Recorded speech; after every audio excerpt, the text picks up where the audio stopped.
Conformément à l'intégration régionale des espaces, la création d'infrastructures interconnectantes favorise le dynamisme commercial des régions africaines et l'éclosion de nouvelles activités. C'est dans ce cadre que le Kenya prévoit de commencer la construction en 2025 d'un chemin de fer électrique à grande vitesse reliant son port de Lamu sur l'océan Indien à l'Éthiopie et le Soudan du Sud. Ce chemin de fer de 3000 km fait partie d'un projet de corridor de transport d'une valeur de 22 milliards de dollars. Mettre sur pied un parc d'infrastructures d'interconnexion entre 2-3 pays, pourquoi pas 4 ou 5 ou 10 pays africains, ce serait déjà le début de la compétitivité des économies de cette sous-région qui a réussi à créer cette interconnexion. Le deuxième avantage, c'est que pour mettre sur pied donc toutes ces infrastructures-là, il faut ce qu'on appelle des travaux IMO, haute intensité de main-d'œuvre. Donc, ça donne de l'emploi à la jeunesse. C'est la bienvenue, ces projets de mise en œuvre de ces infrastructures interconnectantes sur le continent africain.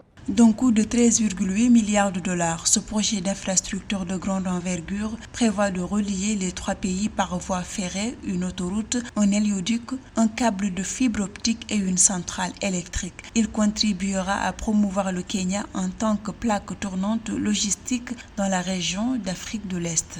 Nous devons penser à poursuivre ce projet qui date du plan Afrique de 2063, c'est-à-dire créer une croix sur le continent, rejoindre donc tous les 4 points cardinaux sur le continent par voie terrestre. Si nous le faisons, je suis convaincu que les échanges intra-africains vont passer de moins de 10%, comme c'est le cas actuellement, pour flamber et monter même à 25, 30, 40% pour la première année. Et pourquoi pas 70 ou bien 90% pour les années qui vont suivre. Par ailleurs, le corridor de transport Lamu, Port Sud, Soudan, Éthiopie permettra entre autres d'améliorer la connectivité, renforcer l'intégration et stimuler le commerce intra-régional. En 2022, les échanges commerciaux entre le Kenya et le Soudan du Sud se chiffraient à près de 200 millions de dollars selon le Centre du commerce international.